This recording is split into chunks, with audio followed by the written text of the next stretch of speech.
LSU is back on the practice field Monday. There had been some speculation that given the Garrett Nussmeier rumors of a week ago that the media might be a shutout of practice the rest of the way. Not the case. Brian Kelly opened up practice on Sunday for the entirety of practice. Today, Monday, the entirety of practice.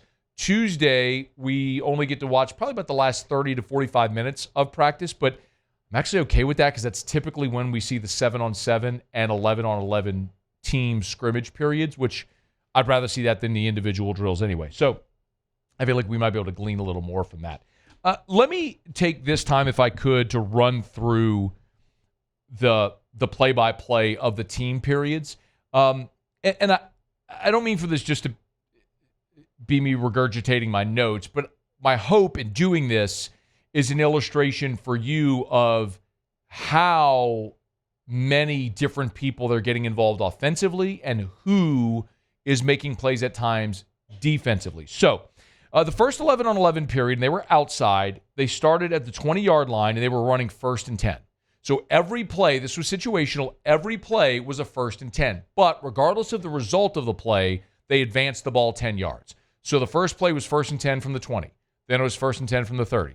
Then 1st and 10 from the 40. Get it? So on. So the first team ran 8 plays, naturally. Then the twos went out and ran 8 plays.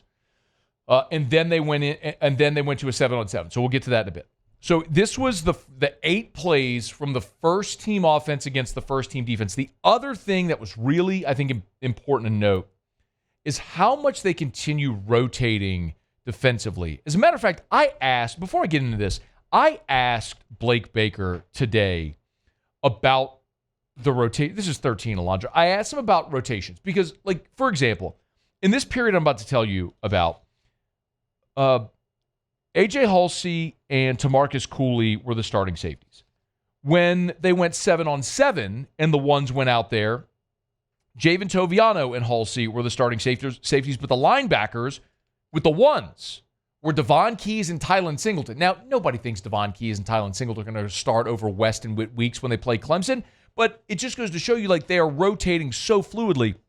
When they went red zone, by the way, and this was an 11-on-11 team period in the red zone, it was back to Halsey and Cooley as the starting safeties. All that to say, they are rotating all over the defense so fluidly. And so I asked Blake Baker, is this like because you still don't know who's starting, or are you just trying to get a lot of guys different reps and a lot of different looks? It's a combination of both. It's a really good question. Like right now, how many times do we have the same 11 guys on the field throughout a practice? It's probably pretty rare if you want to sit there and chart it.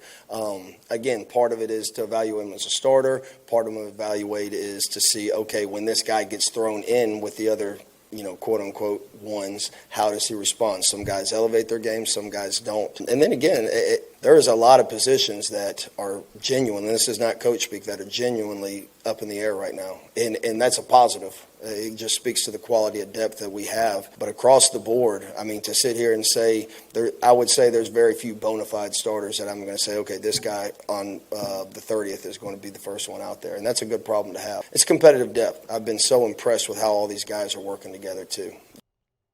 By the way, I completely agree with it. I mean, this much, take it to the bank. Harold Perkins is going to be your starting star, and Whit Weeks is going to be one of your starting backers. And probably West. Like, West and Whit are probably going to be the 2 starters at linebacker. Perkins is going to be at star. I could believe anything else. Like, I think Stamps and Mansour Delane are going to be your starting corners. But if you told me DJ or PJ Woodland was out there, or DJ Pickett over the next 2 weeks plays really well and wins a job, I wouldn't be surprised. I think Cooley and Halsey are going to be your starters at safety, but it may be Halsey and Jordan Gilbert because they want a 5th-year guy out there on the, like, same thing on the defensive line. Bernard Gooden's been great, but we've seen Ahmad Bro and Dom McKinley as your starters at tackle, and we've seen times when it's Guillory and Bro, or any different Bernard Gooden and Guillory, or any different combination. So I just think whoever takes the first snap defensively, it's just not going to matter because they are going to rotate a ton of guys defensively. It's just very evident.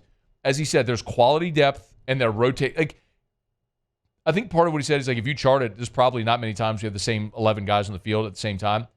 I've given up trying to chart that because it's impossible, because it's true. Like, it's just so fluid who's out there at any given time. It's impossible to differentiate ones and twos because there's probably 30 guys defensively that are all going to play and could be on the field at any moment in any given formation. Okay.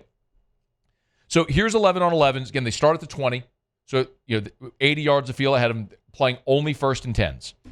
First down, Trey'Dez Green, 15 yards. Trey'Dez was a star on Monday. Second play, Caden Durham, a 2-yard run. Third play, Garrett Nussmeier, good coverage, scrambles for 4 yards. I'm telling you, you don't need to buy it. You can wait and see it. I'm just telling you he's a more willing runner. I'm not telling you he's going to run for 500 yards, 1,000 yards. I'm just telling you he's a more willing runner. It is so obvious. It's one of the biggest differences year to year that you can see with Garrett. The fourth play, they run a screen to Kyle Parker for 5 yards.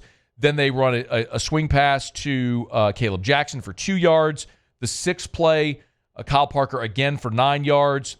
Then the seventh play was a big sideline route to Zavion Thomas for 15 yards. And the 10th play, the last play, this was the one negative play the defense generated. Bernard Gooden, shocker, hits Caleb Jackson for a loss of 1. That was at the 10-yard line. So when they kept progressing the ball, so it was 1st and goal from the 10, and Caleb Jackson got a handoff, and Bernard Gooden broke in there and hit him in the backfield. By the way, Blake Baker was asked about Bernard Gooden specifically, and it's so interesting because it's very validating because Blake Baker confirmed a lot of what we have said about this defense throughout fall camp. Bernard Gooden has been a joy in every sense of the word to coach. He is high energy. Y'all probably hear him more than anyone on the field. But in today's game, you even look in the NFL, there's not many, a lot of really, really successful defensive tackles are going to be between 280 and 305 pounds. The thing that he does really well, because he is so twitchy and has such good get-off, his second foot's in the ground before the offensive lineman. So even though he might be giving up 30 pounds, he's able to get leverage and get power, and the offensive lineman doesn't have his second foot in the ground. So, one of the things that we did through the evaluation process, obviously being an undersized guy, is really evaluate him hard against the run, and we really liked what we saw, and we really, really like what we see up to this point. He's done a great job creating havoc and holding point. So that was the last play for the ones. The twos go out there, same sequence. They get 8 snaps of 1st and 10, advancing the ball 10 yards every time, no matter the result. First play, Michael Van Buren throws one low. It's a screen pass intended for Harlem Berry. He throws it low. It's incomplete. Second play, Harlem Berry gets a carry, no gain. Patrick Payton on the stop. Third play, intended for Destin Hill. P.J. Woodland in coverage, incomplete. Fourth play, short gain by Harlem Berry. Tackle made by Tylen Singleton. Fifth play, they run a screen to Juwan Johnson. He gets 8 yards up the sideline. They go back to Juwan Johnson with a handoff the next play, and he carries it for a short gain.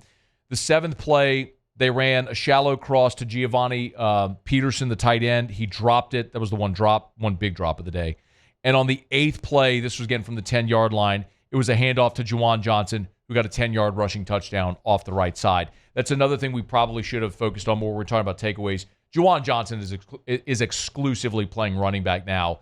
With JT Lindsey's arrest, his indefinite suspension, when they go individual, Juwan Johnson's going with the running backs. So he is exclusively right now playing a running back, not taking any quarterback reps. Now, he's doing wildcat quarterback, but when they go individual, he's with the running backs, which is exactly what he was doing a year ago after the John Emery injury. The Tigers went 7-on-7, and Garrett Nussmeier only saw 3 snaps, and largely because they were effective, and so you saw the backups. And then they went red zone. And you're going to see a pretty big disparity when they went red zone 7-on-7 and goal line 11-on-11, because the offense was awesome in red zone 7-on-7, and the defense won the goal line periods. We'll get to that.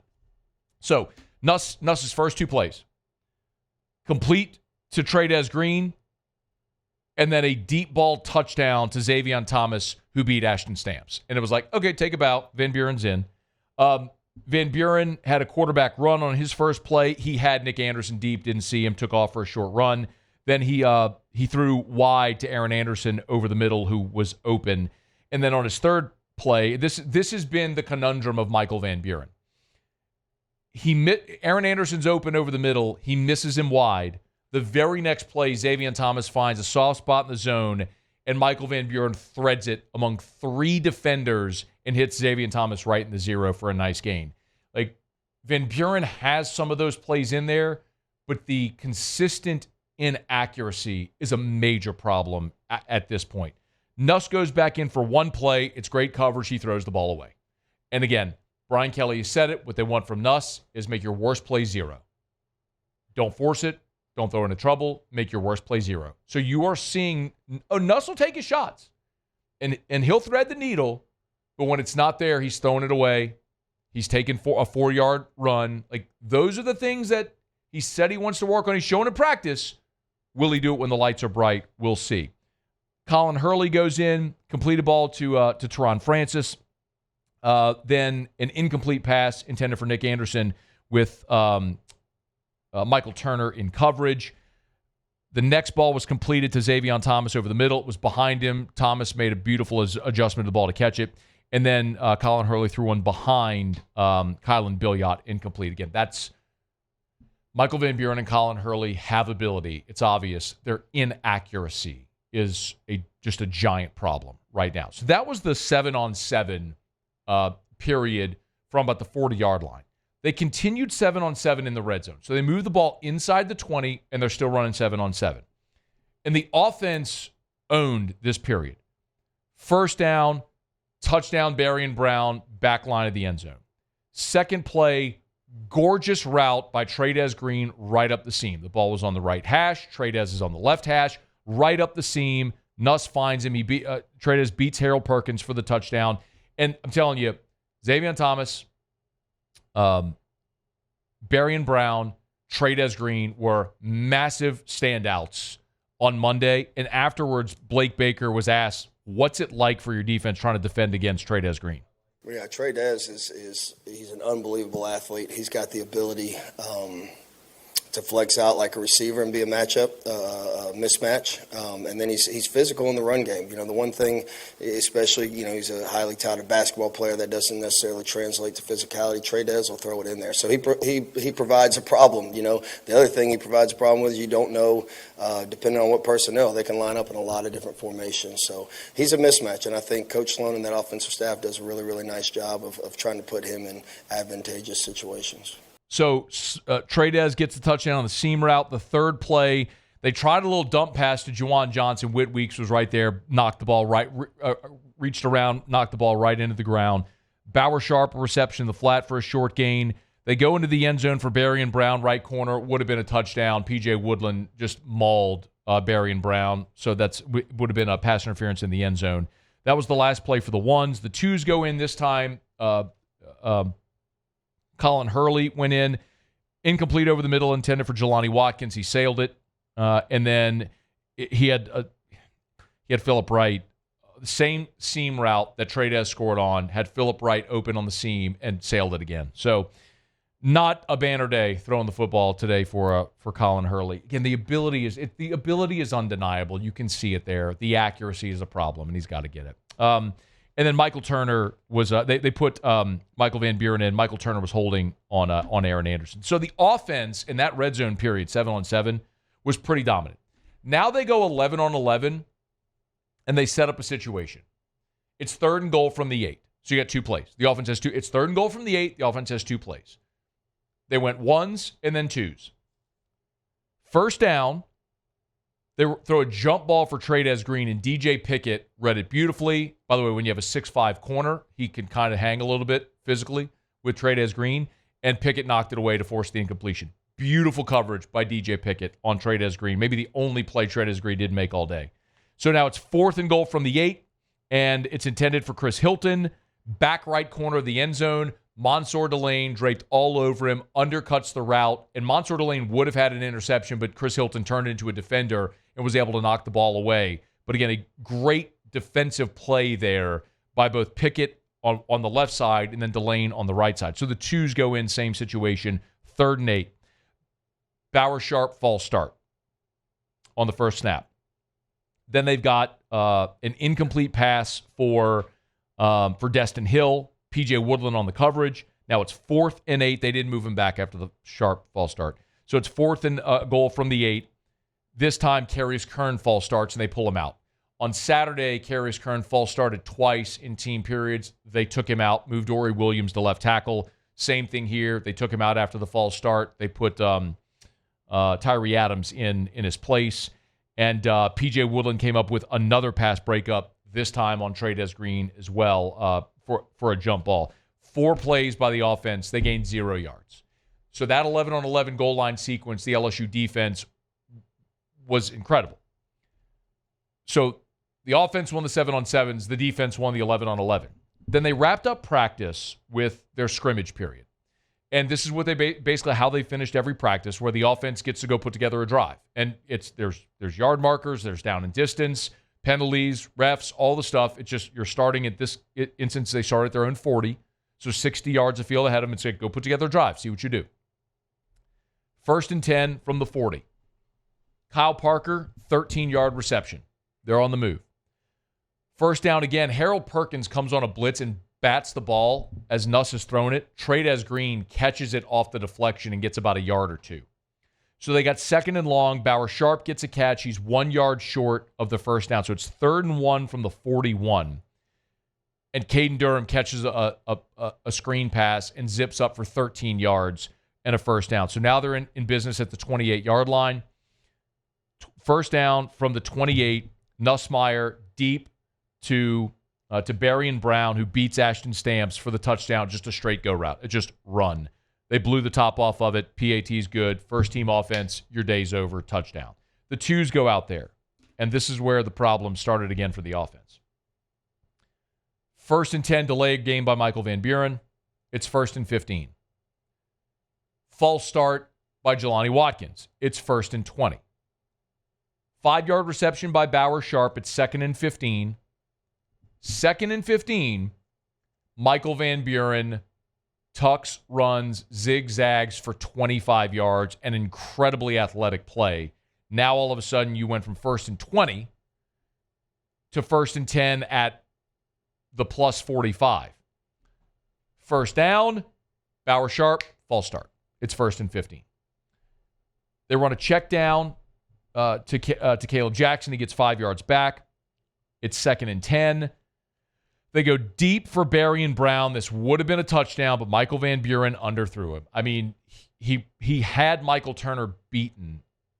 Van Buren underthrows the ball, and it falls incomplete. So it's 3rd and officially, I guess, 3rd and 9, and they went for Destin Hill. I'm sorry, they went for Donovan Green and the other number 2.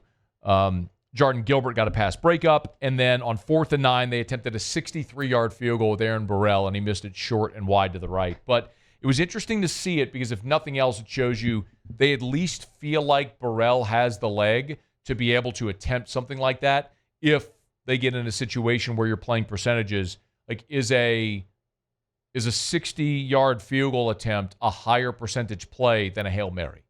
And with a guy like Trey'Dez Green, maybe not. Like, maybe throwing the jump ball to the 6'7" guy is the higher percentage play. Or maybe letting Aaron Burrell kick a 60-yarder is a higher percentage play. But it's something to tell you. Burrell has a serious leg, and he shows it off at practice every time out there. But it was a lot of work for LSU, a 2-hour practice on Monday with a lot of team periods involved. And it was a day that largely, by and large, was won by the offense. Hey, thanks so much for watching. Please leave your comments. I love to interact. And be sure to hit the red subscribe button below.